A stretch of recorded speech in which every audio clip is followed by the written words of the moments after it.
안녕하세요. 쇼핑몰을 운영 중인 30대 여자입니다. 여러분은 자신이 지금까지 살면서 가장 분노했던 때가 언젠지 기억하시나요? 왜 화가 나면 뚜껑이 열린다라는 표현이 생겼는지 실감할 정도로 눈물이 나기 전처럼 눈이 뜨겁게 달아오르는데 몸 안에 피가 부글부글 끓는 열기 때문에 눈물이 증발하는 건 아닌가 싶은 그런 경험 말입니다. 저는 지금까지 딱 한 번 그런 경험이 있는데요. 그때 저는 아무리 복수를 다짐하거든 무덤 2개를 준비하라지만 당장 내가 무덤에 들어가 생매장이 당하는 한이 있더라도 나를 화나게 한 그 사람에게 눈에는 눈, 이에는 이로 갚아주리라 라는 생각을 했었습니다. 앞서 말한 것만 보면 제게 감정은 분노밖에 없는 것처럼 보일 수 있지만 사실 저는 살면서 그리 화를 내본 적이 없는 사람이에요. 그냥 타고나길 남들보다는 끓는 점이 낮았네요. 학생 때는 친구들은 주연이가 화낸 거면 정말 화낼 일이라 낸 거다 라는 말을 할 때도 있었고 20대 후반까지 다녔던 회사에서 별명이 보살일 정도로 거래처와 크고 작은 시비가 붙어도 목소리 한 번 크게 내본 적이 없었어요. 친구의 소개로 만난 지금의 남편도 연애하던 시절부터 제게 당신 설마 화내는 법을 모르는 건 아니야? 라는 질문을 들을 정도로 화가 없는 인생을 살았는데 남편과 결혼 후 내 안에 이런 분노가 잠재되어 있다는 걸 결혼 생활 9년 만에 알게 됐네요. 저는 결혼 전부터 남편의 형편이 넉넉지 않다는 걸 잘 알고 있었어요. 남편이 막 군대에서 제대를 하고 대학교에 복학을 했을 때 아버지가 돌아가시고 그때부터 어머니와 동생과 살았는데 어머니께서 아버지가 남기신 재산으로 투자를 하다 사기를 맞아서 집에 빚이 생겼었거든요. 그래서 막 취업을 한 남편이 집안의 가장으로 빚을 갚고 생활비를 보태느라 돈을 모을 여유가 전혀 없었고요. 물론 시어머니도 종종 식당 아르바이트를 하시고 중간에 보험 일이나 화장품 판매 일도 하셨었지만 그것도 오래 하진 못하셨대요. 그렇게 남편의 사정을 알고 있고 이해를 했었어도 솔직히 처음 시댁에 인사를 드리러 갔을 때 거의 철거정 건물이라고 해도 이상하지 않을 정도로 오래된 건물과 새 식구가 살기에는 비좁은 집을 봤을 때 좀 놀라긴 했었어요.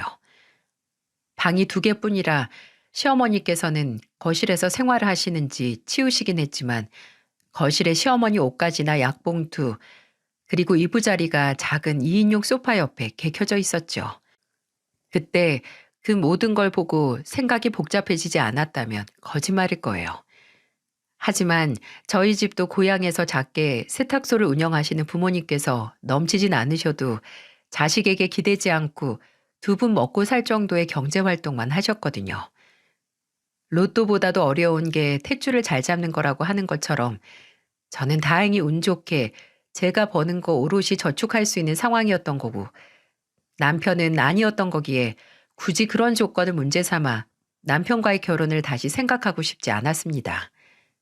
그저 다르지만 맞춰 나갈 수 있는 상황에서 함께 미래를 시작하고 싶었어요. 그렇게 저희는 결혼을 했습니다. 저희 아버지께서 5천만 원을 도와주셔서 전세 대출까지 받아 서울에 작은 전셋집을 얻을 수 있었어요. 제가 모은 돈과 남편이 모은 돈을 합쳐서 결혼식을 했고 혼수를 준비했죠. 혼수는 정말 최소한만 마련했는데 제가 자취할 때 쓰던 가전제품을 신혼집에 가져와서 쓸 수 있어서 다행이었죠. 남편과 저는 앞으로 정말 최대한 노력을 해서 앞으로 10년 안에 자가로 우리의 보금자리를 마련하자고 약속을 했습니다. 뻔한 직장인 월급에 심지어 애까지 태어나면 자가 마련은 그림의 떡이라고 할 수 있지만 그래도 그런 거 있잖아요. 결혼하고 나서 내가 사랑하는 사람과 매일 한 지붕 아래서 아침을 맞이하며 희망이 샘솟는 그런 때. 그때는 정말 해낼 수 있을 것만 같았네요. 근데 결혼하고 반년도 안 지나서 그런 저와 남편의 미래를 방해하는 존재가 있었다는 걸 알 수 있었어요. 저희가 결혼할 때 시어머니께서는 다시 일을 하신다고 하셨어요. 시댁이 그렇게 낡고 좁은 빌라였음에도 전세가 아니고 월세였는데 남편이 결혼을 하고 독립을 하니 이제 월세 나갈 돈은 직접 벌 거라고. 그러니 걱정 말라고 하셨죠. 그때는 먼저 그렇게 말씀해 주시는 시어머니께 정말 감사했습니다. 내심 결혼 후에도 한동안 시댁집에 꾸준히 나갈 월세를 저희가 부담해야 하는 건 아닌가 했거든요. 물론 시누이가 시어머니와 함께 살긴 했지만 그 당시 20대 중후반이던 시누이는 카페 아르바이트를 하고 있어서 월급이 월세를 감당할 수준이 아니었어요. 그래서 시어머니께서는 저희가 결혼하고 나서 얼마 후 친구분의 소개로 구청 수영장 청소일을 구하시게 됐어요. 주간, 야간 교대 업무이고 또 장소가 장소이니만큼 힘든 일이긴 하지만 시어머니께서는 월급도 나쁘지 않고 온종일 일하는 것도 아니라서 열심히 하겠다고 하셨죠. 근데 일하시고 채 한 달도 채우기 전에 한 20일 좀 넘게 일하셨다고 했을 거예요. 시어머니께서 수영장에서 넘어지시는 바람에 발목을 접지르신 겁니다. 연락을 받고 남편과 함께 시어머니께 갔는데 시어머니는 이미 댁에서 발목에 두꺼운 통깁스를 하고 계시더라고요. 아유, 어찌나 아프던지 넘어지자마자 통증 때문에 기절했잖아. 뭐 의사는 일시적인 쇼크 때문에 그럴 수 있다는데 그때는 정말 죽는 줄 알았어. 자칫 잘못했으면 인대 파열까지 갈 뻔했었다고 하신 시어머니는 병원에서 전치 5주 진단을 받으셨고 3주는 통깁스, 나머지 2주는 반깁스를 하고 지내셔야 했어요. 수영장에서 넘어지셨는데 더 크게 다치지 않은 게 다행이긴 했지만 시어머니께서 겨우 구한 일자리를 포기하셔야 했죠. 거기 노리는 사람들이 많아서 자리를 비워둘 수가 없대. 아휴, 같이 일하는 사람들도 좋고 일도 나름 할만했는데 아까워서 어쩐다니. 그래도 이제 내 손으로 돈 벌어서 자식한테 손 안 벌리고 내 앞가림 할 수 있다고 생각했는데 너희한테 면목이 없다. 현우가 내가 그래도 한 달은 안 되지만 그래도 일한 만큼 월급은 나와서 이번 달 월세는 어떻게 해결이 되는데 엄마 발목 완치되고 일자리 다시 구하기 전까지만 어떻게 월세 좀 대신 내줄 수 없니? 엄마가 너무 미안하다. 남편과 저는 다치신 시어머니의 부탁을 어렵지만 흔쾌히 알겠다고 받아들였어요. 다른 것도 아니고 일하시겠다고 하다가 다쳐서 당분간 깁스를 하고 사셔야 하는데 어쩔 수 없는 일이었죠. 근데 눈앞에 단단하게 시어머니 오른쪽 발목을 감싼 깁스 안에 접지른 발목이 아닌 소름 끼치는 거짓말이 있었을 줄 상상도 못했습니다. 3주가 지나갈 때쯤 제가 그날 반차를 쓰고 집에 가다가 시어머니 생각이 나서 같이 식사를 하거나 아니면 다리가 불편하셔서 답답하실 테니 근처 드라이브라도 할 생각으로 시댁에 갔어요. 근데 시댁 빌라 근처에 주차를 하고 나와서 막 빌라 현관 입구로 들어가려고 하는데 저 멀리서 너무나 낯익은 사람이 보이는 겁니다. 한 손에는 목욕탕 바구니를 들고 평소 자주 입는 연분홍 가디건을 입은 그 사람은 바로 시어머니였고 시어머니는 깁스하지 않은 말짱한 두 다리로 잘 걷고 계셨어요. 그때 상황을 파악하기도 전에 헛웃음이 나왔고 저를 아직 발견 못한 시어머니에게 제가 성큼성큼 다가갔습니다. 그리고 어머님이라고 불렀죠. 아이고, 어머, 깜짝이야. 주연아, 너 여기서 뭐 하는 거니? 아니, 회사는. 그것보다 저도 어머니께 궁금한 게 있는데요. 어떻게 반깁스를 착용한 게 하나도 안 보일 수 있었죠? 와, 세상 진짜 좋아졌네요. 투명한 반깁스 신으면 하나도 안 절뚝이고 걸을 수도 있고. 그죠? 여러분도 벌써 예상을 하셨겠지만 시어머니께서 다쳤다는 건 새까만 거짓말이었어요. 아니, 그 전에 수영장 청소일을 시작하셨다는 것부터 거짓말이었어요. 와, 저는 그때 가짜 깁스가 존재한다는 걸 처음 알았어요. 상황을 파악하기 위해 저는 시어머니를 따라 시댁으로 갔고 남편까지 불러서 시어머니를 취조에 가깝게 진실을 캐물었어요. 끝내 시어머니께서 눈 딱 감고 사실을 털어놓으셨는데 와, 정말 생전 처음 느껴본 거짓말이었습니다. 아니, 나도 이렇게까지 할 생각은 없었는데 현우 결혼식 다가오면서 너무 초조해서 나도 모르게 그랬어. 나도 모르게? 이딴 가짜 깁스까지 사서 자식이랑 며느리 속이셨다고요? 엄마 누굴 바보로 알아요? 예, 내가 왜 이렇게까지 했겠니? 나도 힘들었어, 힘들었다고. 아들이랑 며느리한테 짐대기 싫어서 거짓말까지 한 내 마음을 편했겠어? 엄마, 이거 엄마가 우리한테 사기친 거나 다름없어요. 나 주연이 어떻게 보고 살라고 이런 짓을 해요? 나 결혼한 지 얼마나 됐다고? 다리를 다친 척 월세 몇 번 더 받아내려고 했던 시어머니의 거짓말은 그렇게 탄로났고 남편은 뭐든 상관없다고 몸 말짱하면 당장 나가서 일하시라고 시어머니를 닥달했어요. 그래도 시어머니는 떠밀려서 뭐든 일을 하시긴 했는데 그때마다 얼마나 우는 소리를 했는지 아시나요? 시어머니께서 그때 60대 초로 요즘 시대엔 한창 일하실 그런 가능성을 무궁무진하게 가진 그런 나이였어요. 그런데도 시어머니는 일한다는 것 자체를 못 견뎌 하시는 것 같았고요. 근데 또 그러신 분이 제가 결혼하고 나서 1년이 채 지나지 않았을 때 임신 후 회사에서 권고사직을 당했을 때 가장 아까워하셨을 거예요. 지금 생각해도 서운하고 억울하지만 저는 임신 사실을 회사에 알렸을 때 권고사직을 당했습니다. 거의 6년을 다닌 회사에 이제 애가 생겼으니 회사에 필요한 제목이 아니란 이유로 팽을 당했을 때 진짜 너무 서러웠는데 그때 남편이 제게 여보 걱정 마. 여기 아니어도 당신 능력 알아줄 때 있을 게 분명하고 당신은 어디서든 다시 자리 잡을 수 있는 사람이니까 당신을 필요로 하지 않는데 미련 갖지 말자. 일단 아이 낳고 나서 당신도 좀 쉬고 그 다음에 당신이 다시 하고 싶은 일이 생겼을 때 내가 두 팔 걷어붙이고 도울게 라고 말해줬거든요. 남편의 말에 위로와 용기를 얻은 저는 6년간 몸 담은 회사를 뒤로한 채 나올 수 있었어요. 근데 거기에 또 초를 치는 사람이 있었으니 바로 시어머니였습니다. 그도 그럴 것이 제가 결혼하고 나서 뭐 시도 때도 없이 저희에게 돈 얘기를 꺼내신 분인데 벌이가 하나 줄어들었다니 본인이 돈 필요할 때 돈 나올 구멍이 작아졌다는 게 신경이 쓰였겠죠. 제가 회사를 그만뒀다는 걸 아신 시어머니는 제가 시어머니가 습관처럼 하는 얘기 중 가장 듣기 싫어하는 말을 했는데 그건 바로 이 말이었어요. 이래서 없는 사람들끼리 결혼하면 플러스가 되는 게 아니라 마이너스가 되는 거야. 진짜 말 한번 참 예쁘게 하시죠? 본인 형편도 마이너스인데 도토리 키재기로 그리 여유치 않은 며느리를 본 게 불만이라 이거죠. 근데 그렇다고 해서 시어머니께서 필요하실 때 제가 남편과 상의 후에 돈을 무조건 안 드린 게 아니었어요. 일을 본인 멋대로 입맛대로 하다 해고도 당하고 불현듯 그만둬서 급전이 필요할 때마다 시어머니는 저희를 긴급 ATM 정도로 생각하셨거든요. 뭐 친구들이 여행을 가자는데 돈이 부족하다.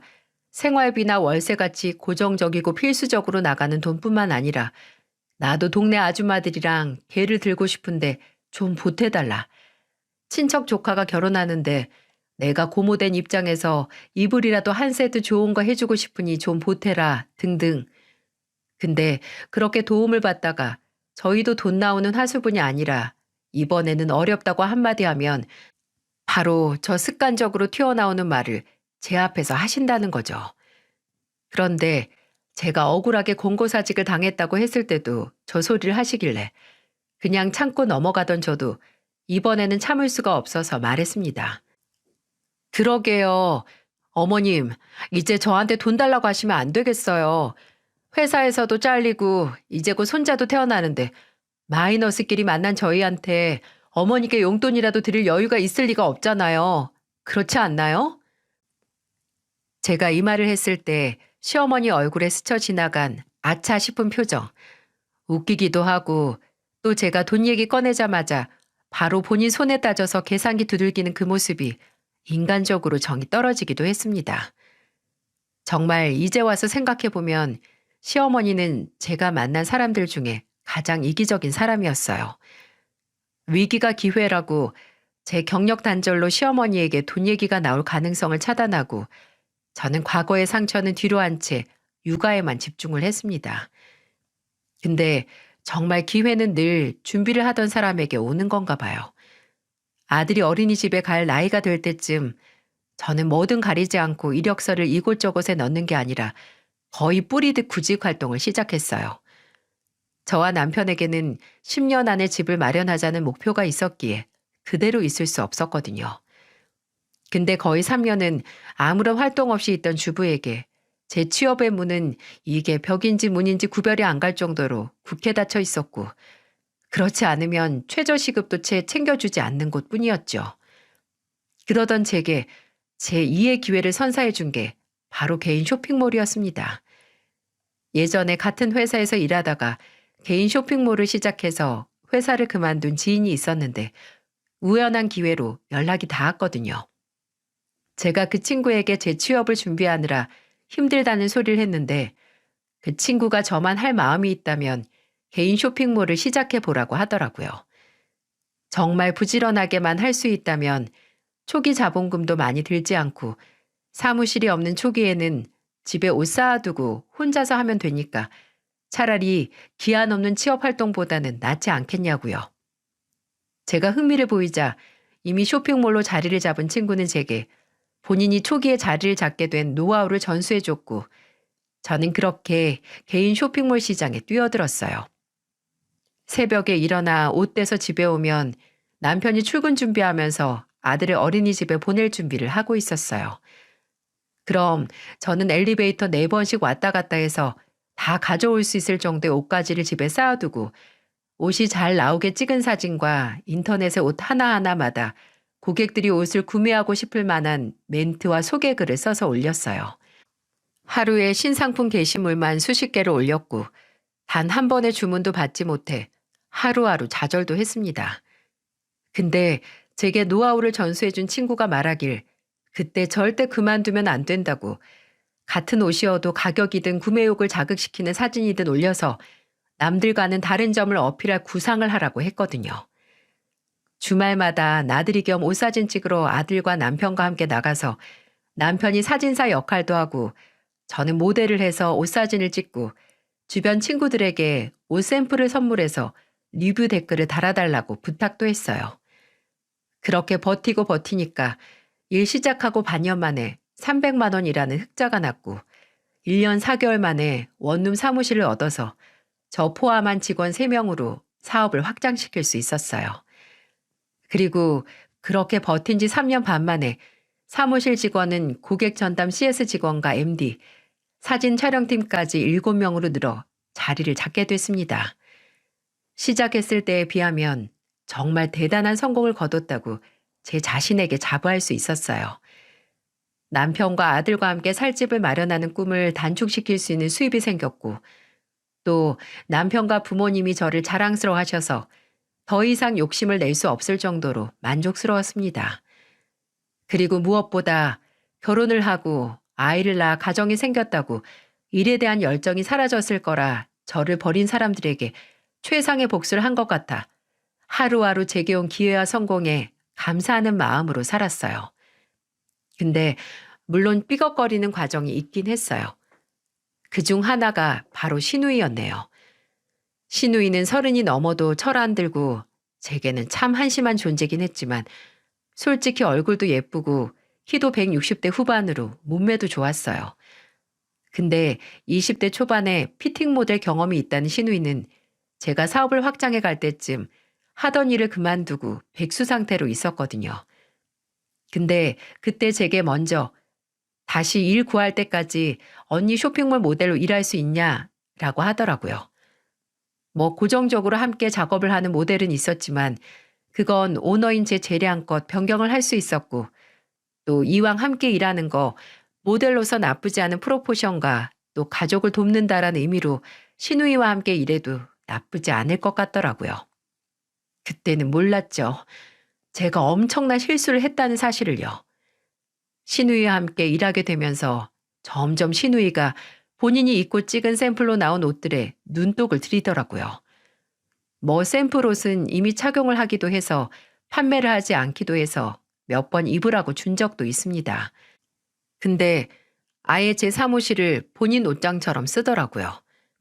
하루는 제가 늦게 출근을 한 날이 있었는데 함께 일하는 직원이 제게 아침에 신우이가 다녀갔다고 하는 겁니다. 와서 피팅룸에 걸려있는 옷들을 한참 구경하더니 거의 10벌 되는 옷들을 가져갔다는 거예요. 어차피 본인이 입고 사진 찍을 옷이니까 먼저 입어봐도 되죠? 사진 찍는 날 도로 가져올게요. 하고요. 어처구니가 없었죠. 직원들은 신우이가 제 가족인 걸 아니까 말리지도 못하고 발만 동동 굴렀다는데 솔직히 직원들 보기가 얼굴이 화끈거렸네요. 이건 그냥 저를 무시하고 제 일도 무시하는 행동이라고 생각해서 도저히 그러려니 넘어갈 수 없었고 저는 신우이에게 바로 전화를 걸었어요. 아가씨, 아까 사무실에서 옷 가져갔어요? 네. 어차피 제가 입고 촬영할 건데 먼저 입어보는 게 더 낫잖아요? 촬영 날짜 알려주시면 제가 그대로 가져갈게요. 그거 아가씨가 입을 옷 아니고 다른 모델한테 입히고 사진 찍을 옷이에요. 그러니까 입지 말고 바로 가져와요. 네? 아니 왜요? 그냥 제가 입고 사진 찍어도 되잖아요. 뭐 굳이 다른 모델을 불러요? 아가씨, 그건 제가 판단할 문제고요. 그 옷들이 아가씨 이미지랑 안 어울려요. 아가씨가 오늘 가져가서 재고 빈 옷들 확인하니까 아가씨보다는 조금 더 세련된 이미지가 입어야 할 옷이거든요. 봐서 알잖아요. 세미 정장에 오피스룩인 옷만 가져갔더만. 그러니까 그렇게 알고 오늘까지 도로 가져다 놔요. 알겠죠? 제가 그날 바로 가져오라고 했지만 신우이는 그 옷을 정확히 일주일 뒤에 가져왔습니다. 제가 전화를 해도 받지도 않았고 안 그래도 바빠 죽겠는데 직접 찾아갈 수가 없어서 그냥 기다렸는데 그때 가져다 주더라고요. 심지어 택배로요. 왜 직접 안 주고 굳이 택배로 붙였나 했더니 와, 일주일 내내 저희 사무실에서 훔쳐간 거나 다름없는 옷들을 아주 신나게 입었나 보더라고요. 옷에 화장품 자국이 여기저기 찍혀 있고 향수, 섬유 탈취제 냄새나 심지어 퀴퀴한 음식 냄새까지 배어 있더라고요. 바지 하나는 단추가 아예 사라졌었고요. 아주 멋대로 가져간 옷들을 입고 뜯고 맛보고 즐긴 흔적을 보니 아무리 저라도 뒷골이 싸하게 당길 정도로 화가 났어요. 그래서 말도 하고 싶지 않아서 신우이에게 월급 보내주는 날 수선 세탁 비용과 아예 입을 수 없는 옷에 대한 계산을 해서 신우이에게 보내줄 월급에서 까고 보냈습니다. 그리고 월급날 저녁에 신우이에게 득달같이 연락이 왔죠. 언니, 저 지금 월급 확인했는데 왜 돈이 30만 원이나 넘게 비어요? 제대로 확인한 거 맞아요? 맞아요. 아가씨가 그때 가져갔던 옷들 수선비랑 세탁비 청구하고 못 입게 된 옷도 있길래 그것까지 빼서 보냈으니까요. 언니, 그 옷들 제가 가져갔을 때부터 그랬어요. 그게 어떻게 내 탓인 줄 알고 내 돈을 가져가요? 이거 내가 고용노동부에 신고할까요? 월급 계약했던 거랑 다르게 준다고? 할 거면 해요. 나 안 말려요. 노동자가 본인 권리 챙긴다는 건데 누가 뭐라 해요? 근데 아가씨는 이미 나한테 말도 없이 사무실에서 옷 강탈해 가고 그 옷들도 다 걸레장 만들어서 사과도 없이 택배로 붙였을 때 이미 그 권리 다 상실했어요. 그 옷들 아가씨가 가져가기 전에 디테일 사진 찍은 거 다 남아있으니까 진짜 억울하면 사무실 와서 그 사진 확인해서 고용노동부 신고를 하든 말든 해요. 알겠죠? 아, 그리고 우리 쇼핑몰 앞으로 고정 모델 두고 쓸 거니까 아가씨도 빨리 취업해요. 알았어요? 마치 당장이라도 저를 악덕업주로 고소할 것 같은 신우이는 그 후 아무런 연락도 없었고 사무실로 찾아오지도 않았어요. 그리고 시어머니께 뭐라고 말했는지 모르겠지만 그 후 시어머니께서 제게 너 현영이한테 옷도 몇 벌 못 줄 정도로 장사가 안 되니? 라고 하시더라고요. 저는 그냥 네, 그 정도 여유가 없네요. 하고 넘어갔고요.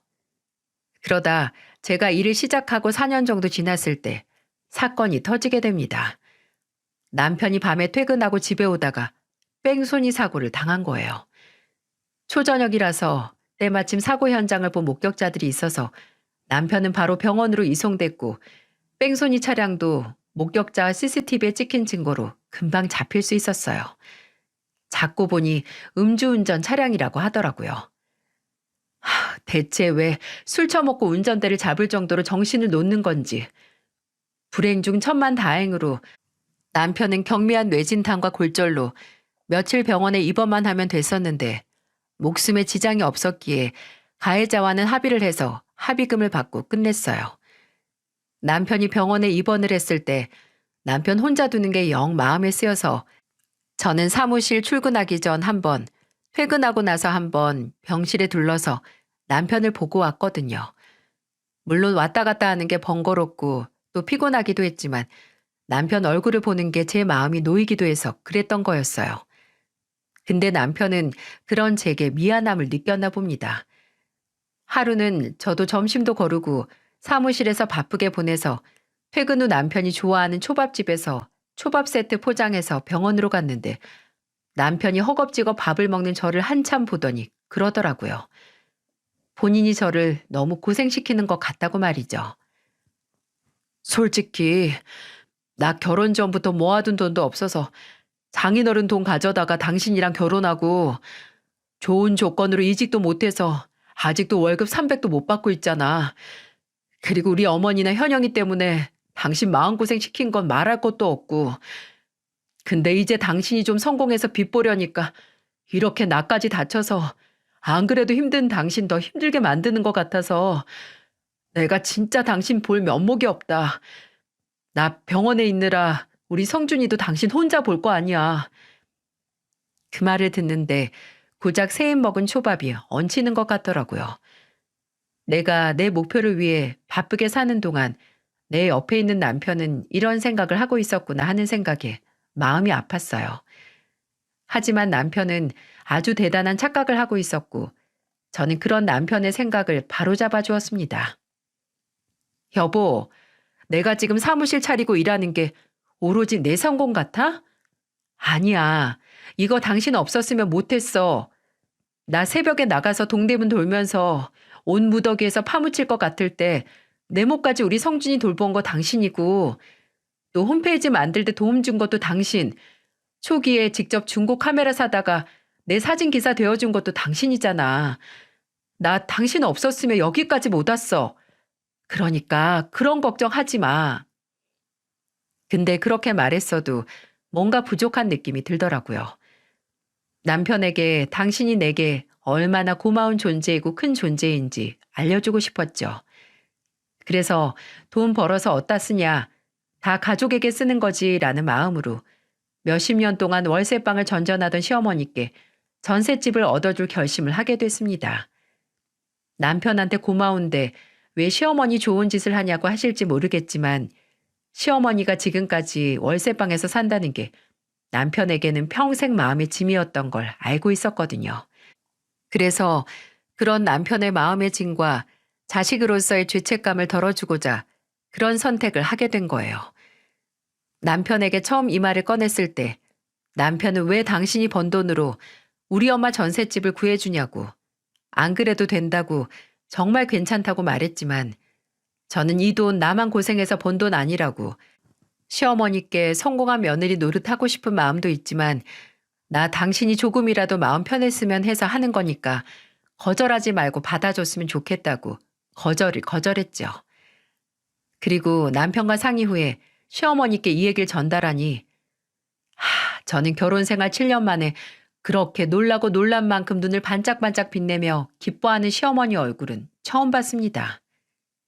예, 나는 너 옷장사 한다길래 돈 몇 푼 얼마나 벌까 걱정했는데 얘 너 정말 성공했구나. 내가 살다 자식들 덕은 못 봐도 며느리 덕은 볼복 타고난 팔자인가 보네. 아이고, 우리 며느리 정말 장하다 장해. 실제로 시어머니는 제 사업 규모를 제대로 알지 못하셨어요. 제게 앙심을 품은 시누이가 시어머니 옆에서 사업이 별거 없다는 소리를 하긴 했지만 또 저도 남편도 돈을 벌어도 티를 안 냈거든요. 집 구해서 이사할 돈 저축하느라 성공하기 전과 다름없는 생활 패턴으로 살아서 시어머니도 가늠을 못 하셨을 겁니다. 그렇게 시어머니와 집을 보러 다닐 때마다 시어머니는 집 주인들이나 공인중개사들에게 우리 며느리가 성공해서 나 전세방 얻어준다 라고 자랑을 그렇게 하셨어요. 좀 얼굴이 화끈거리긴 했지만 그래도 나름 기분이 좋더라고요. 그러다가 빌라긴 해도 건물도 깔끔하고 방 2개짜리인 24평 집으로 계약을 하기로 했습니다. 다행히 시어머니께서는 만족을 하셨지만 계약하기 전 집을 함께 보러 간 시누이가 뭐라고 해서 제 기분을 잡쳤는지 아시나요? 시누이는 일단 건물에 들어가기 전까지 뭐야? 또 빌라야? 라고 하며 불만을 토해냈습니다. 그리고 집을 둘러보고 아니 이렇게 그전 집이랑 비슷한 크기 집으로 올 거면 뭐하러 이사해? 이사 비용만 아깝게? 라는 세상 무식한 소리를 하는 겁니다. 그때 저는 얘는 전세랑 월세 차이를 모르나? 심각하게 고민을 했어요. 근데 여기서 한술 더 떠서 시어머니가 뭐가 어때서 그래? 그래도 실평수는 그전 집보다 잘 빠졌는데 우리 둘이 살기 딱 좋지. 그리고 네 새언니가 얼마나 성공을 했는데 나중에 더 성공하면 어쩌면 아파트 집 사줄지 누가 아니? 안 그러니 주연아? 라고 눈을 빛내며 말씀하시는 겁니다.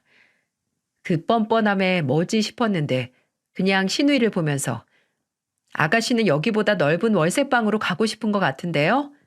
라고 말하고 말았습니다.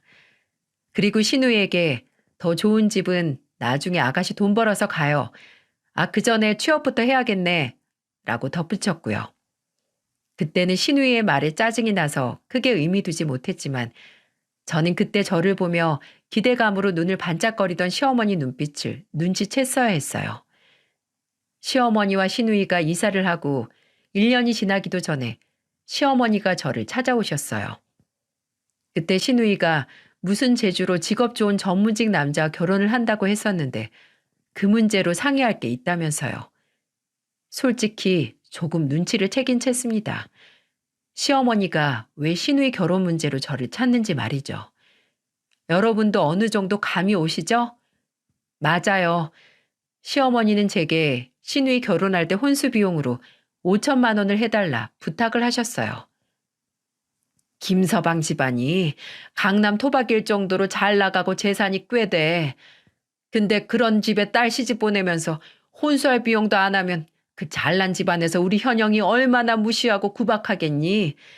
어쩌면 결혼 전에 이 집은 기본이 안 됐다고 파혼하자고 할 수도 있고 내가 마음만 앞서지 그런 능력은 못 되니까 그나마 우리 식구들 중에서 가장 여유 있고 성공한 네가 좀 도와줬으면 좋겠구나. 어머님, 말씀은 알겠는데 어머님도 지금 저희 상황 아시잖아요. 이번에 이사하느라 대출도 당겼었고 이사 비용이랑 리모델링 비용 때문에 당분간 여유 없는 거. 야, 그럼 너는 네 신우가 돈 한 푼 안 주고 시집가서 무시당하고 고생하길 바라니? 너 돈 많잖아. 우리 집도 해줬으면서 고작 그 5천만 원이 아까워서 시애미한테 부탁 그렇게 차갑게 거절하니? 애초에 결혼 문제는 그동안 아가씨가 오랫동안 일도 안 하고 돈도 안 모아서 이렇게 지금 문제가 생긴 건데 왜 저한테 이러시는지 모르겠어요. 저 진짜 어머님께 서운한 게 지금 어머님 딸 돈 없어서 혼수 안 해가서 무시당할 걱정하시면서도 며느리는 돈 벌어서 시댁집 구해줬는데도 이렇게 돈 맡겨두신 것처럼 달라고 하고 무시하시잖아요. 그때 시어머니는 울그락불그락한 얼굴로 제게 다가와 손을 들었어요. 그리고 자각을 하기 전에 짝소리와 함께 뺨에 불이 난 것 같은 통증이 느껴졌습니다. 시어머니가 본인 화를 주체 못하고 저를 때린 거죠. 어머님, 지금 저 때리신 거예요? 어머님이 왜 절 때리세요? 왜? 저희 부모님한테도 꼬추로라도 맞은 적 없어요. 근데 제가 뭘 잘못했다고 절 때리냐고요? 야, 그래 너 잘났다. 너 잘났어. 내가 너 이럴 줄 알았어. 고작 그 직콩만한 집 전세로 얻어줬다고 이리 유세 떨 줄 알았어. 내가 이 꼴 보기 무서워서라도 그 집은 받았으면 안 됐는데 너 분명 돈 벌고 출세해도 가족 저버린 거 후회할 날이 올 거니까 두고 봐. 아예 쌍욕을 하는 게 나을 정도로 시어머니는 제게 저주에 가까운 말을 퍼부었고 저는 당장 사과 안 하면 정말 경찰을 부르겠다고 했지만 시어머니는 코웃음 치며 제게 멋대로 하라고 하시더군요. 그날 저는 처음으로 경찰서에 폭행으로 신고를 했습니다. 경찰이 온 뒤에도 시어머니는 사과 한마디 하지 않아서 조사까지 받으러 가야 했어요. 이 일을 안 남편이 시어머니에게 찾아가 집을 뒤집어 놓으며 제정신이냐고 시어머니에게 화를 냈지만 시어머니는 너도 필요 없다고 시애미를 경찰에 신고하는 게 사람이냐고 하셨다고 하네요. 남편은 그럼 집 구해준 며느리 뺨 때린 건 사람이 할 짓이냐고 하고 시댁을 박차고 나왔고요. 그 후에 어떻게 돈을 구한 건지 모르겠지만 시어머니께서는 시누이를 결혼시킬 준비를 하시더라고요. 남편 말로는 대출을 받은 것 같다고 하는데 이미 제 알바가 아니었습니다. 솔직히 뺨 맞고 사과도 못 받은 와중에 이때부터 시누이 결혼식에 참석을 안 할 생각을 하고 있었는데 그 생각이 싹 사라지고 어떻게든 시누이 결혼식에 참석을 해야 하는 이유가 생긴 사건이 터지고 말았어요. 저희 친정 어머니께서는 불면증이 있으셨어요. 명확한 원인이나 이유도 없이 거의 9개월 동안 불면증 때문에 힘들어 하셨습니다. 별다른 치료 방법이 없어서 어머니는 진짜 못 버티겠다 싶으시면 수면제를 드시고 잠드셨는데 그러다가 일이 터졌네요. 한창 사무실에서 배송 나갈 옷들 정리하고 있었는데 아버지께 전화가 왔어요. 네, 아빠, 웬일이세요? 주연아, 너 지금 당장 집으로 와라. 빨리. 네? 아빠, 무슨 일인데요? 갑자기 왜? 네 엄마 사고 났어. 집에 불이. 아유, 너 빨리 와야 해, 주연아. 네 엄마가. 그때 저는 들고 있던 태블릿 PC를 떨어뜨렸는데 순간 쿵 하고 떨어지는 그 소리가 제 심장이 떨어지는 소리인지 구분이 안 가더라고요. 아버지의 연락을 받고 남동생이 알려준 고향에 있는 병원으로 달려갔는데 어머니께서 또 그 전날 불면증으로 새벽까지 지새시다가 아버지께서 어머니 상태를 보고 오늘은 세탁소에 나오지 말고 집에서 잠이나 자라고 하셔서 혼자 집에 남으셨다고 해요. 근데 어머니는 낮잠도 그냥 들지 못하시고 수면제를 복용하고 잠드셨는데 그때 틀고 주무셨던 전기장판 코드선이 말려있던 채로 합선을 일으켜 불이 나게 됐고 수면제 기운으로 집이 불에 잠식되어 갈 때도 잠에서 깨지 못한 어머니께서는 끝내 화재 연기로 인한 질식으로 숨을 거두셨어요.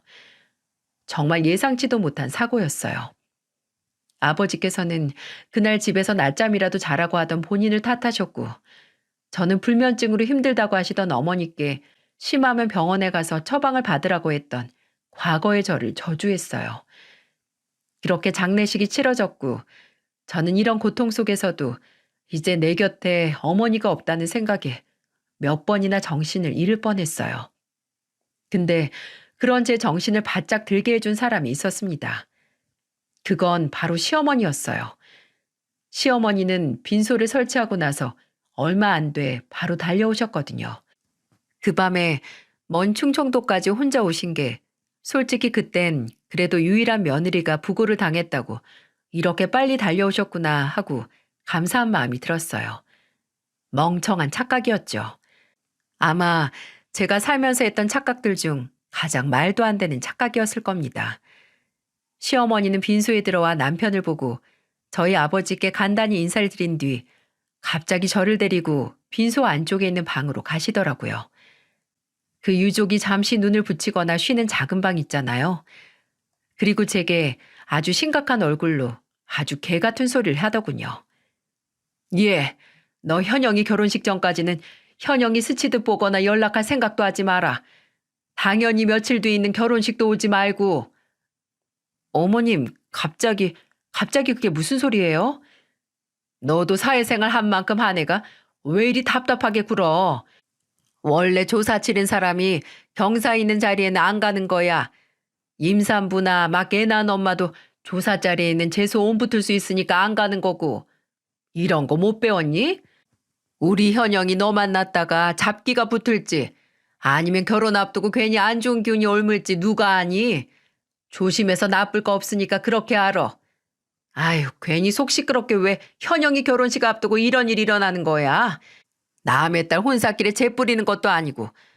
그리고 너는 참석 안 해도 오래 빈 현욱이는 지 동생 결혼식 참석해야 하니까 여기 오래 있지 말라고 해라. 사돈 총각도 있으니까 되도록 오늘 집에 보내고. 알아들어? 그 순간 저는 살면서 처음으로 뇌가 터질 것 같은 분노를 느꼈어요. 아니, 일면식 하나 없는 남이라도 부모를 잃었다는 걸 알면 없던 측은지심이 생기는 게 사람인데, 이 사람은 도대체 뭐가 문제라서 근 10년을 보고 산 며느리에게 이러나 싶더라고요. 아까까지만 해도 어머니에 대한 그리움과 충격으로 눈을 깜빡거리는 것도 몸이 애일 만큼 힘들었는데, 시어머니가 내뱉은 천박하고 이기적인 말로 정신이 번쩍 뜨였어요. 저는 온몸이 부들부들 떨리는 걸 느끼며 시어머니에게 따져 물었습니다. 다시 말해봐요. 잡귀? 어머님한테는 돌아가신 우리 엄마가 아가씨 결혼에 해를 끼칠 잡귀나 다름없다. 지금 이 소리예요? 어떻게 사람이 그딴 소리를 해요? 지금 나한테 잡귀는 부모 잃은 며느리한테 너 오면 재수없다고 본인 딸 결혼식 오지 말라는 당신이야. 당장 나가. 우리 엄마 가시는 길에 재 뿌리지 말고 당장 나가라고. 방이 쩌렁쩌렁 울릴 정도로 지른 제 고함 소리에 방 밖에 있던 사람들이 놀라서 들어왔어요. 남편이 무슨 일이냐고 물어서 당신 어머니가 우리 엄마 이제 잡기 돼서 나한테 붙었을 거라고 아가씨 결혼식 오지 말래 라고 말했어요. 남편은 참담한 표정으로 순간 말을 잇지 못하다가 시어머니를 붙들고 장례식장 밖으로 나갔습니다. 대체 뭐가 문제냐고, 어떻게 그런 소리를 하냐고 하는 남편에게 시어머니는 끝까지 너 여기 오래 있지 말라 이 소리만 했네요. 소름 끼치다 못해 징그럽지 않나요? 남편이 시어머니를 장례식장 밖으로 내쫓았지만 어머니를 보내드리는 제 심정은 참담하다 못해 3일 내내 부글부글 끓었어요. 이러다가 피가 증발하는 건 아닌가 싶게 분노는 식지 않았죠. 그리고 신우이의 결혼식 당일 아침까지만 해도 저는 남편 혼자 보내려고 했어요. 남편은 제게 나도 안 가겠다고 했지만 그랬다가 그 잡기, 아니 앞기만도 못한 시어머니에게 또 무슨 소리를 들을까 싶어서 괜찮다고 당신은 다녀오라고 보냈어요. 그리고 남편을 보낸 뒤 저는 그동안 정신이 없어서 정리를 못했던 장례식장에서 쓰려고 가져갔던 큰 가방을 정리했는데 그 가방 매의 아래에 어머니 보내드리는 날 입었던 상복이 깔려 있더라고요. 장례식장에서 버리고 오려다가 잊었던 거죠. 상복을 붙들고 한참 가만히 있었는데 내가 지금 뭐 하는 거지? 우리 엄마가 그 인간한테 잡기 소리를 들었는데 내가 왜 여기서 가만히 그 인간이 하라는 대로 결혼식에 안 가고 있나 하는 생각이 들더군요. 그리고 저는 상복으로 갈아입었고 그 위에 코트를 입고 집을 나섰습니다. 그리고 그 전에 신우에게 받았던 모바일 청첩장에 있는 예식장 주소로 향했어요. 결혼식장에 있는 건물까지는 코트를 입고 들어갔다가 신부 이름에 강현영이라고 적혀있는 예식장 앞에서 저는 결심을 하고 상복을 가리고 있었던 코트를 벗었습니다. 그 순간 하나둘 저를 보고 놀라 술렁이는 사람들의 소리가 들렸어요. 야, 저 사람 봐. 저거 혹시 상복이야? 미친 거 아니야? 누군데 왜 저러고 와? 경비 불러야 하는 거 아닌가? 라고 하나둘 저를 보고 손가락질을 했지만 저는 아무것도 신경 쓰지 않았습니다. 그저 저 멀리 사람들 앞에서 고운 한복을 입고 활짝 웃는 채 세상에서 가장 기쁜 날을 만끽하고 있는 시어머니를 향해 걸어갔어요. 아무래도 제정신이 아닌 사람으로 보였을 거라 사람들이 바다가 갈라지듯 제 앞에 길을 터주더라고요. 그리고 시어머니 앞에 당도했을 때 아마 시어머니 눈에는 제가 잡기 그 자체로 보였을 거예요. 아니 어쩌면 저승사자를 본 눈에 가까웠다고 할까요? 너 지금 여길 미친 거야? 너 대체 지금 뭘 입고 온 거야? 명색에 제 신우의 결혼식이라서 신경 써서 차려입고 왔는데 마음에 안 드세요? 너 내가 분명 오지 말라고 했잖아. 아니지, 아니다. 일단 너 이리 와. 나가서 얘기해. 왜요? 저는 가서 아가씨랑 사진도 찍고 싶은데 며칠 전 상당에서 재수 옴부트 며느리라고 너무 문전박대 하시는 거 아니에요? 아, 안녕하세요. 저 상견례 날 뵀었죠? 저 이 집 며느리예요, 며느리. 너 조용히 안 해? 나가자고. 제발 주연아, 나가자. 아니, 예전에 내가 너한테 말 실수했어.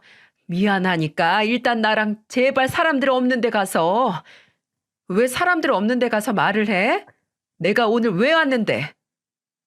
제 팔을 붙들고 끌고 나가려는 시어머니 손을 뿌리치고 저는 저와 시어머니를 애워싼 사람들에게 목소리 높여 말했습니다.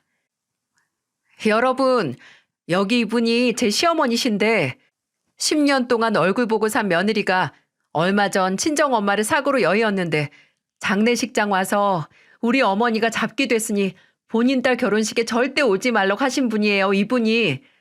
그래서 제가 너무 서럽고 저희 어머니께 죄송해서 이렇게 어머니 보내드리는 날 입은 옷 입고 오지 말라던 결혼식장에 왔습니다. 야, 너 그 입 안 닥쳐? 진짜 나 죽는 꼴 보려고 이래? 어디 한번 죽어보시던가요. 그럼 나도 아가씨한테 당신 엄마 잡기 됐으니까 앞으로 너 만나면 재수 온 붓는다고. 앞으로 얼굴 보고 살지 말라고 말할 수 있으니까. 시어머니는 저를 보고 부들부들 떨다가 이내 얼굴이 창백해지더니 바닥에 주저앉았습니다. 그리고 그때 사람들을 해치고 남편이 나타났는데 남편이 저를 감싸 안고 결혼식장을 빠져나가려고 했을 때 저는 시어머니를 돌아보고 말했어요. 아, 그리고 당신이 살고 있는 그 집주인한테 말해서 집 내놓으라고 했어요. 알죠? 내가 내 돈으로 구해준 그 전셋집. 집 빼고 중도해지한다고 해서 집주인이 2달 안에 새로운 세입자 구하기로 했으니까 알아서 짐 빼서 나가요. 알아들어요? 시어머니는 주저앉은 채로 멍하니 제 말을 듣고만 있었고 볼일을 끝낸 제가 남편과 함께 결혼식장을 나올 때 밖에서 큰 소리가 나서 나왔는지 신부 대기실 입구에 시어머니만큼 사색이 된 시누이가 곧 쓰러져도 안 이상한 모습으로 서 있더라고요. 저는 눈이 마주친 시누이를 한번 비웃고 그렇게 결혼식장을 빠져나왔어요. 집에 돌아온 남편은 제 손을 잡고 울었어요. 본인이 본인의 가족이 나를 이렇게까지 하게 만들었다고 울면서 슬퍼했죠. 그리고 결혼식 후 득달같이 제 머리채를 잡아 뜯으러 달려온 시어머니에게 남편은 엄마가 자초한 일이다 라고 했죠. 저는 안방에서 시어머니가 남편에게 문전박대를 당하며 내가 저거 죽일 거라고, 산채로 묻어버릴 거라고. 듣기만 해도 무시무시한 소리를 하는 시어머니의 찢어질 듯한 고함 소리를 듣고 있었는데 전혀 하나도 무섭지 않았어요. 집을 뺄 날짜가 다가올수록 시어머니는 남편을 통해 정말 집을 뺄 생각이냐고 어떻게 이럴 수 있냐면서 제 마음을 좀 돌려주라고 애걸복걸을 했거든요. 당연히 남편은 제게 따로 시어머니의 말을 전하지 않았지만 종종 남편이 방이나 주방 쪽에서 그러게 왜 이를 이 지경으로 만들어요? 다 엄마가 자초한 거라니까요? 나는 주연이 마음 돌릴 생각 없으니까 엄마 예전에 월세 보증금 뺀 걸로 엄마 혼자 사실 원룸 구하든 하세요. 아니면 그 잘난 집안에 시집 보낸 현영이한테 도와달라고 하시던가요? 라고 말하는 걸 들었거든요. 근데 과연 시누이가 시어머니를 도왔을까요? 전혀 아닙니다. 시어머니는 끝내 이전과 같은 월세방을 구해 나갔어요. 그렇게 벗어나고 싶었던 월세방으로 다시 돌아갔고 심지어 받았던 보증금을 야금야금 쓴 탓에 더 작은 원룸으로 이사를 가야 했죠. 저는 그 이후로 시어머니와는 그 어떤 접촉도 연락도 하지 않았어요. 어떻게 알았는지 사무실까지 왔나 본데 한 번은 제가 없는 시간에 와서 저희 직원들만 보고 갔고 다른 날에는 사무실 문을 걸어 잠그고 아는 척도 안 해서 거의 3시간을 제 사무실 앞에서 버틴 적도 있었습니다. 하지만 제게 이미 시어머니는 없는 사람이나 다름없기에 다시는 얼굴을 보고 싶지 않았어요. 사람이 참 간사한 게 시누이가 결혼한 후 반년 만에 별거를 시작했거든요. 저는 어차피 교류가 없고 남편도 최소한의 안부만 주고받아서 정확히 알 수 없었지만 시누이가 쫓기듯 시어머니가 사는 월세방으로 와서 사는 걸 보면 시누이가 뭔가 잘못한 것 같더라고요. 그리고 얼마 더 있다가 결혼 생활 1년도 채우지 못하고 이혼을 당했고요. 진짜 소름이 끼쳤던 건 시누이의 이혼 소식을 듣기 전에 제게 모르는 번호로 문자가 한 통 왔는데 내용을 읽어보니 시어머니가 저희 어머니 기일에 보낸 문자더라고요. 뭐 앞에 몇 줄에 본인이 실수를 했고 자식 생각하는 부모 마음 어쩌고 써 있었는데 너무 길어서 다 읽지도 않고 삭제했어요. 물론 그 문자를 보낸 번호도 다 차단을 했고요. 저는 그 일이 있고 나서 1년이 넘은 지금까지도 시댁과 연을 끊은 상태고 아마 앞으로도 계속 그럴 거예요. 사람이 분수에 맞게 살아야 하는데 어쩌면 시어머니와 시누이는 전세방, 아니 월세방도 아까운 인간들이었다는 생각이 드네요. 주제 모르는 인간들이 분수에 안 맞는 호사를 하고 욕심을 내다가 이 사단이 났다고 말이죠. 우리는 우리의 원수를 용서해야 하지만 그러나 그들이 대가를 치르기 전에는 안 된다라는 말이 있지만 솔직히 그 인간들을 용서하고 싶지 않네요. 어쩌면 이미 시어머니나 시누이에 대한 제 증오가 너무 깊게 제 속에 뿌리내린 건 아닌가 싶습니다. 최고의 복수는 망각이라는데 앞으로 언제가 됐든 제 마음속의 평화를 위해 언제 그 인간들을 언제 미워했나 기억도 못할 정도로, 아니 그 인간들이 세상에 있었나도 모를 정도로 이 분노를 잊고 싶습니다. 부디 제가 증오라는 감정을 잊고 그리고 인간 같지도 않은 인간에게 잡기 소리 들은 저희 어머니께서 부디 그 세상에서는 불면증 하나 없이 편히 잠들길 여러분 모두 기도해 주셨으면 좋겠습니다. 이야기를 들어주셔서 감사합니다. 모두 건강하시고 또 매일 밤마다 단잠을 주무시길 바랍니다.